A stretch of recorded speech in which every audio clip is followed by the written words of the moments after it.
Assalamualaikum warahmatullahi wabarakatuh. Selamat datang di channel Cap Jangkrik, channel yang membahas seputar pertanian, peternakan, dan informasi bisnis. Pada video kali ini, saya akan membahas mengenai kiat-kiat khusus dalam berternak burung wambi sehingga teman-teman bisa sukses dalam melakukan penangkaran. Burung wambi merupakan burung yang mempunyai karakter yang sama dengan burung murai. Yang pertama, sama-sama karakternya fighter. Yang kedua, sama-sama burung pemakan serangga. Dan yang ketiga, sama-sama mempunyai kualitas suara yang bagus. Oleh karena itu, pada proses penangkarannya, banyak hal yang memang bisa teman-teman adopsi di dalam proses penangkaran murai batu itu sendiri. Oke ya teman-teman ya, simak video ini secara lengkap agar teman-teman bisa melakukan penangkaran burung wambi dengan sukses.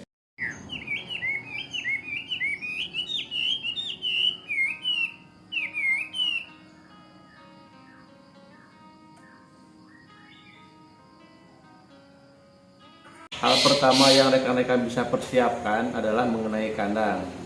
Kandang ada dua tipe tertutup dan tipe terbuka. Bila memang teman-teman mempunyai indukan wambi dari muda hutan, alangkah baiknya teman-teman membuat kandang dengan tipe tertutup sehingga indukan wambi itu sendiri bisa lebih tenang di dalam proses penangkaran. Desainnya, teman-teman untuk bagian atas silakan desain terbuka sebagian sehingga air hujan atau udara bebas bisa langsung masuk ke dalam kandang. Untuk bagian depan kandang, teman-teman desain tertutup sehingga tidak ada celah untuk wambi di dalam kandang bisa melihat kita di saat kita dalam proses pemberian pakan. Oke ya teman-teman ya, itu. Kemudian untuk tipe yang terbuka, teman-teman bisa mempergunakan itu kalau teman-teman memang mempunyai indukan wambi dari hasil proses penangkaran. Artinya indukan wambi itu sendiri sudah terbiasa berinteraksi dengan kita.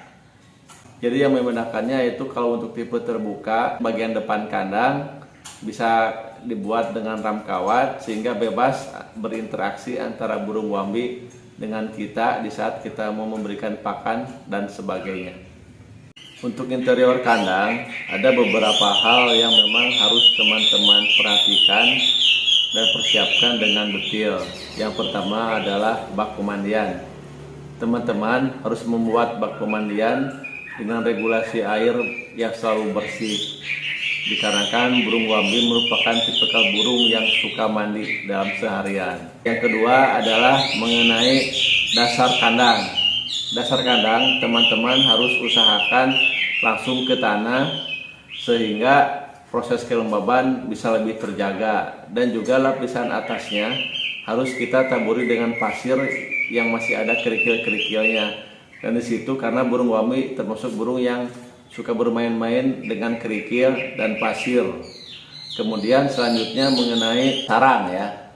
Teman-teman bisa menempatkan 2 atau 3 sarang dalam satu kandang sehingga si burung bisa mempunyai alternatif pilihan dalam menentukan sarang mana yang akan dia pakai.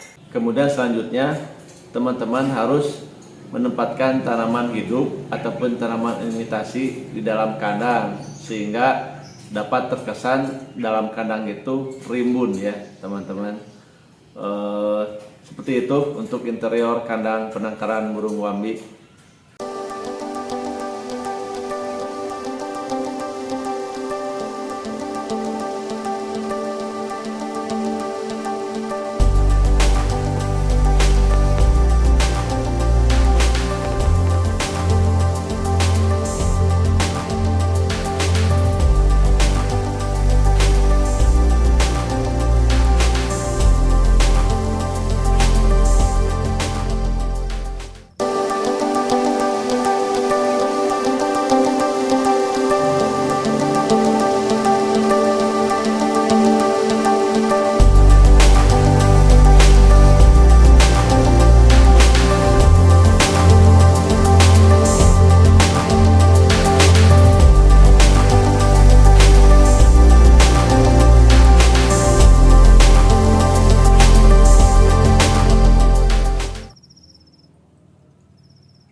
Untuk selanjutnya, setelah teman-teman mempersiapkan kandang, teman-teman bisa mempersiapkan indukan wambi itu sendiri.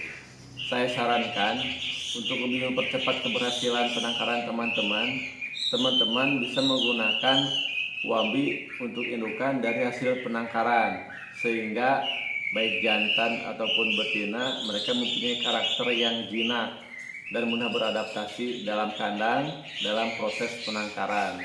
Itu ya teman-teman ya. Saya sarankan teman-teman memakai indukan jantan dan betina dari hasil penangkaran. Bisa saja teman-teman pergunakan indukan dari wambi muda hutan, tetapi konsekuensinya dalam penangkaran indukan jantan dan betina harus mempunyai waktu yang cukup panjang untuk dapat beradaptasi dalam kandang.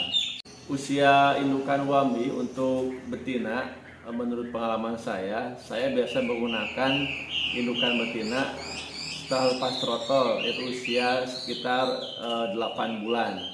Dari situ kita dapatkan tingkat birahi yang bagus untuk betina, dari mulai dia belajar birahi, belajar bertelur, sampai belajar mengeram. Kemudian untuk indukan jantan, saya sarankan teman-teman menggunakan indukan wambi jantan yang mempunyai usia di atas 1 tahun. Dalam proses penjodohan, saya menempatkan wambi jantan dan wambi betina dalam sangkar yang terpisah. Dalam harian, saya gantung dengan posisi yang berdempetan sehingga mereka dapat melakukan interaksi satu sama lain. Setelah kita amati dalam beberapa hari terjadi interaksi, kita coba mandikan dalam keramba mandi keduanya. Kita coba mandikan mandi bareng. Apabila di saat kita memasukkan dalam keramba tidak terjadi pertengkaran, berarti itu menandakan mereka sudah berjodoh. Kita coba ulang lagi sampai 3 hari. Apabila tiap hari memang mereka tidak terjadi pertengkaran dalam keramba mandi, kita bisa lanjut ke proses menempatkan burung wambi jantan dan burung wambi betina dalam kandang penangkaran. Apabila selama proses penjodohan kita coba mandi dalam keramba mandi secara bersamaan masih ada proses pertengkaran, berarti itu burung belum berjodoh. Kita lakukan lagi proses penjodohan, kita dempetkan lagi satu sama lain sampai kedua wambi itu sendiri bisa mandi dalam keramba bersama-sama. Oke teman-teman ya, seperti itu proses penjodohan.